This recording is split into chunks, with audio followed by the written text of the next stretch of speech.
Oh, it's New Year's Eve, and this is a bit of an impromptu live stream from Kirby Misperton here in North Yorkshire.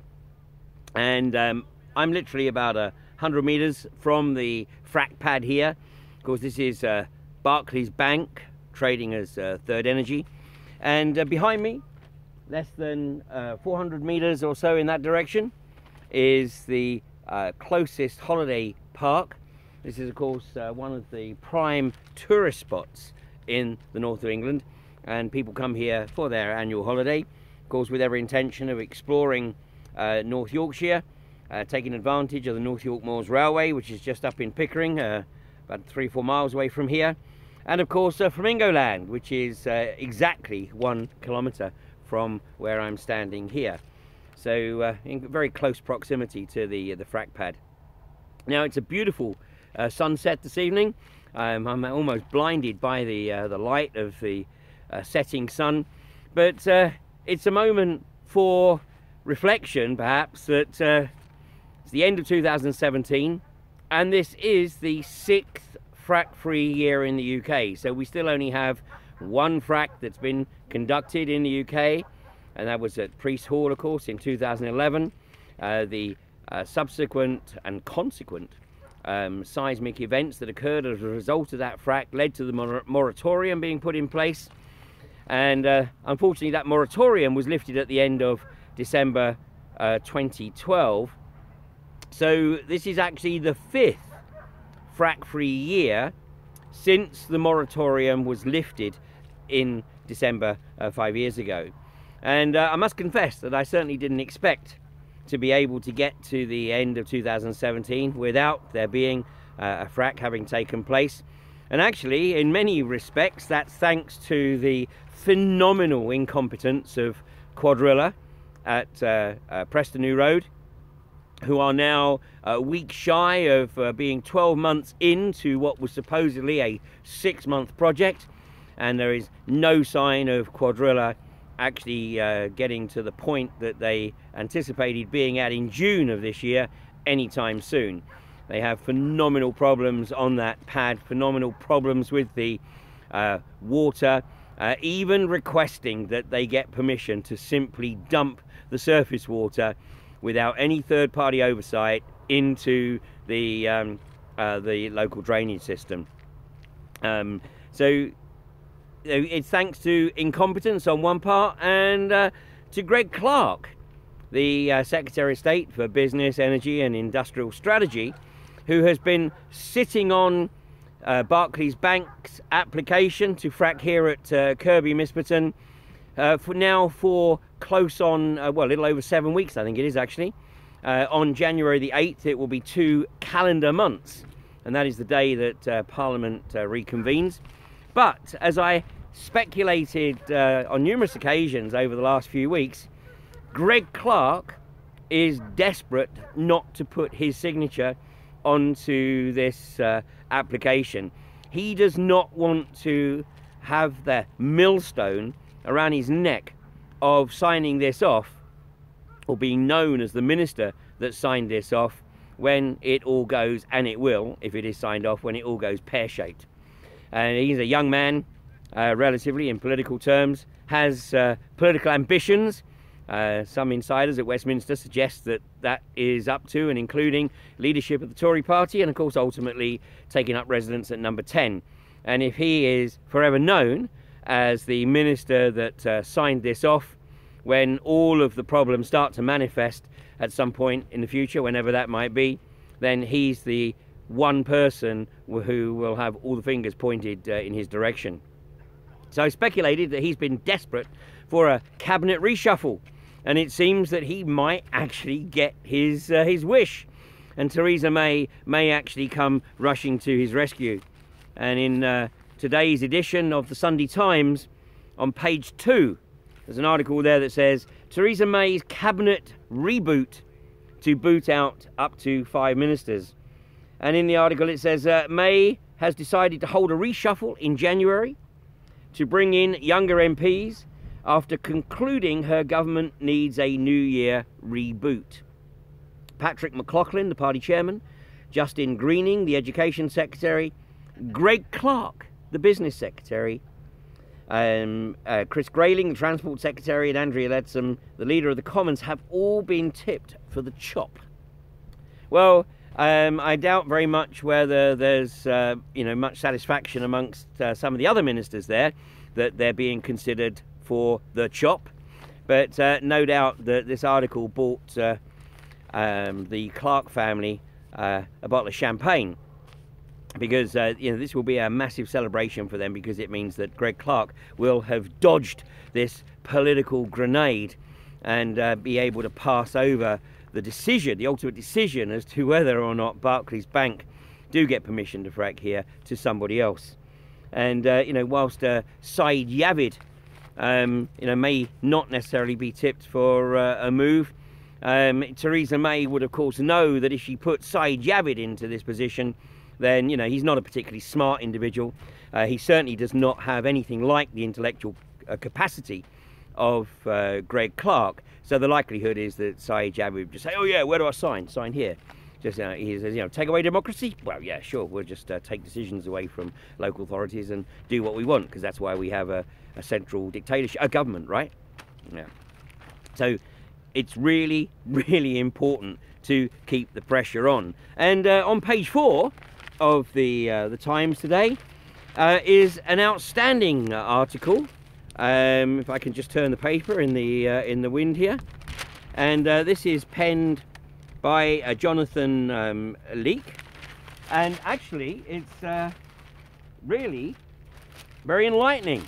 And earlier today I tweeted out a message which said thanks very much to Jim Ratcliffe and to INEOS for absolutely spelling out what the agenda is for the north of England, and basically how your corporation has every intention of riding roughshod, not only over democracy in this country, but also literally over all the people in the north of England.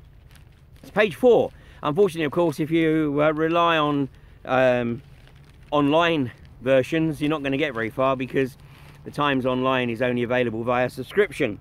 So let me just read a couple of extracts from this article, particularly quotes attributed to Tom Pickering, who is the Chief Operations Officer of INEOS. He says, we can't frack in national parks, but we can frack under them by drilling sideways from points around the edges. Well, of course, Tom Pickering has demonstrated in public debate that basically he thinks he's bulletproof.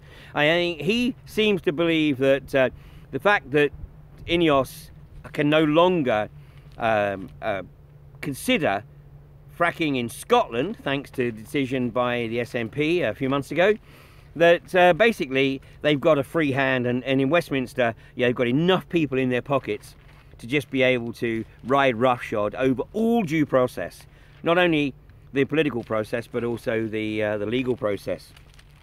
And it spells out really that Pickering says that fracking pads could be made almost invisible. Well, there's nothing invisible about this abomination here on the outskirts of Kirkby Misperton, and with potentially literally hundreds of pads, and that's just in the INEOS licensed areas, particularly running right along the southern edge of the North York Moors. Pickering says shale gas could be used to produce power, or in the UK chemical industry as feedstock for chemicals like ammonia. Well, INEOS, it's a bit disingenuous really, because INEOS have always stated, and Pickering in particular, have always stated that they are not mining the gas. They have no intention of mining the gas to put into the national grid. Their only intention is to mine the gas to reduce the price of their own feedstock for chemicals and plastics production. And so, Teresa May now has this massive dichotomy of supposedly actually stating that she wants to change the government, change the focus of the government, particularly to be more environmentally friendly, to be sure to be passing on the quality of the natural landscape to future generations, or words to that effect. I'm paraphrasing, but it's basically what she said, or what she alluded to. But as we know, basically how you can tell when a politician's lying, well, their lips move. So, you take it at face value. But that is a complete dichotomy, from the stance of pushing ahead with the shale gas agenda. And, the ammonia that Pickering says that the fracked gas can be used for, well, what's ammonia used for? Ammonia is used for the production of plastics, fibres, explosives, nitric acid and intermediates for dyes and pharmaceuticals, all of which, of course, INEOS have, some significant interest in.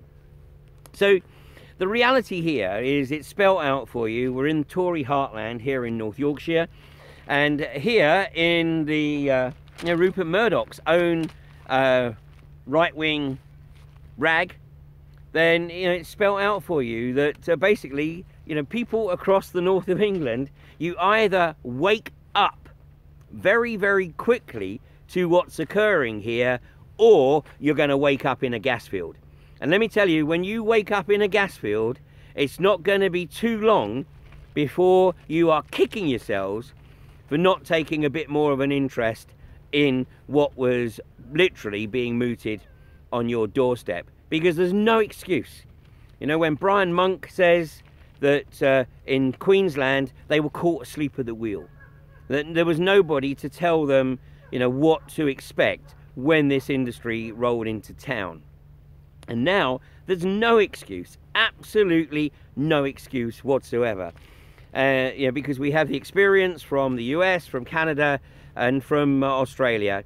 And there is no area that has benefited from this industry for more than the short term. And the only people who get any short-term benefit are those who literally sort of milk it for what it's worth and then get the hell out.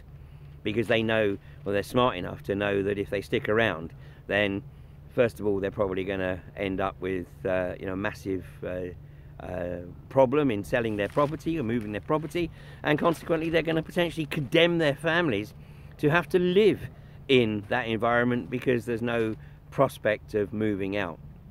And the only other ones who benefit really are those who benefit perhaps from the hospitality trade, the accommodation, the bars, whatever, the restaurants where the itinerant workforce will get their entertainment or their sustenance before they leave town. So it really is wake up or wake up in a gas field. Now, the reason that we've got to the end of 2017 without another frack in this country is because the anti-fracking community is not only the fastest growing social movement that this country has seen, with the possible exception of poll tax, at any time in modern history, but it's due to the phenomenal number of people who have devoted significant chunks of their time, their energy, and their own personal resources to challenging this industry in whatever way, shape or form they can. And there is no hierarchy, there's no structure. The basic motto of the anti-fracking community is if you see a job, it's yours, get on and do it. And there have been people who have done phenomenal levels of research into the companies, into the individuals in those companies, people putting in freedom of information requests, people making legal challenges through judicial reviews, on the likes of Joe Boyd and Joe Corrie, who are still very much on point in challenging INEOS's attempts to buy, well, literally buy democracy by shutting down any right to protest. And of course, one of the ironies is that earlier today I saw a tweet from Boris Johnson, and Boris, of course, who is the Foreign Secretary in Teresa May's government, he wrote, "Watching events in Iran with concern. Vital that citizens should have the right to demonstrate peacefully." Well, Boris, does that apply to the UK as well? Because, fortunately, somebody has already responded to you, and their response was, "Really, Boris? You missed INEOS buying common law then?" Well, fortunately, Joe Boyd and Joe Corrie are right there on point, challenging this, despite the fact that Justice Morgan denied them the right to appeal, which is an absurdity in of itself. But of course, they are preparing the case to take to the Royal Courts of Appeal and to challenge Justice Morgan's ruling. So it's certainly not over by any stretch of the imagination. I still have this sense that Teresa May is desperate to try and find a way to bring this industry to a halt. It's not her legacy, it was the legacy that she inherited from David Cameron and George Osborne. And the bigger problem that she has is that her people from within her own loyal support group are starting to now realise that they are being lied to.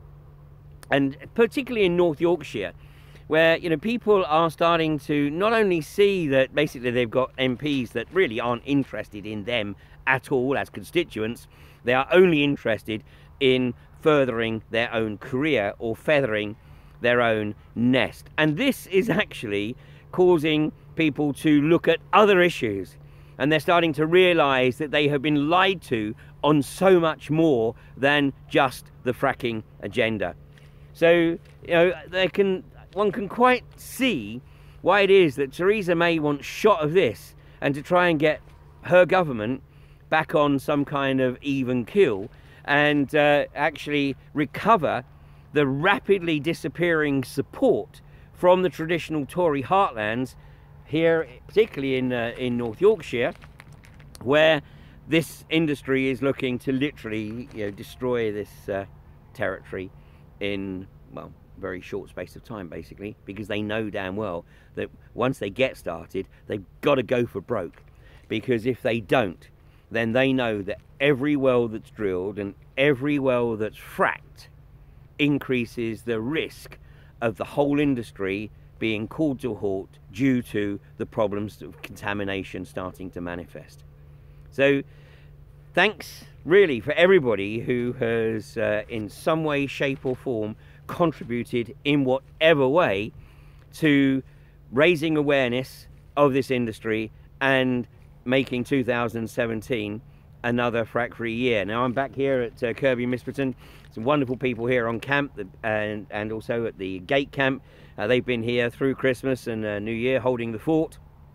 Nothing has been going in and out, and nothing will go in or out for a little while, I'm sure of that, whilst everybody waits to see whether Greg Clark actually has the courage to deny Barclays Bank, trading as Third Energy, their permission to frack here at Kirby Misperton, and actually be remembered in history, in political history, for all the right reasons.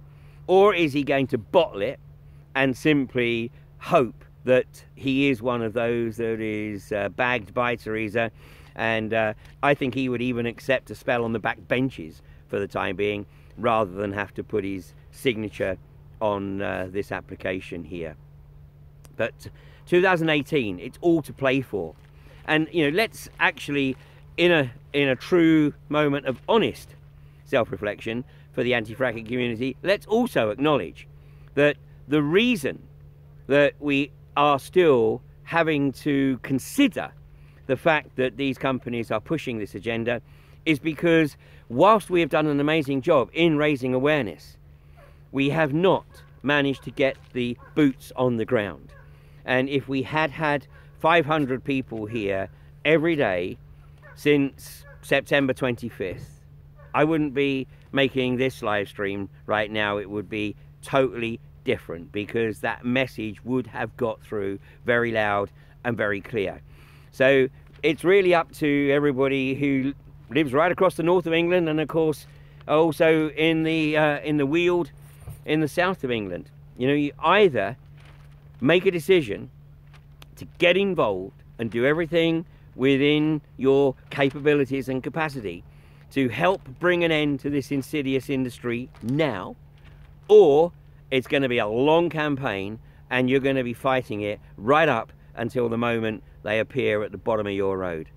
So thanks for everything that you have contributed throughout 2017, and hopefully, you know, we'll see you in 2018 either at Preston New Road, here at Kirby Misperton, or unfortunately maybe in your area where the likes of INEOS, iGas, Quadrilla, or any of the other companies who think they can make a fast buck on the back of your misfortune of living in a sacrifice zone.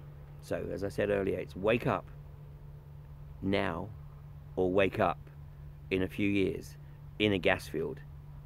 Okay, I will return with the 8:30 a.m. live streams on Tuesday 2nd of January, and let's keep the momentum going and shut this down. Have a wonderful New Year's evening, and we'll catch up with you on Tuesday. Take care.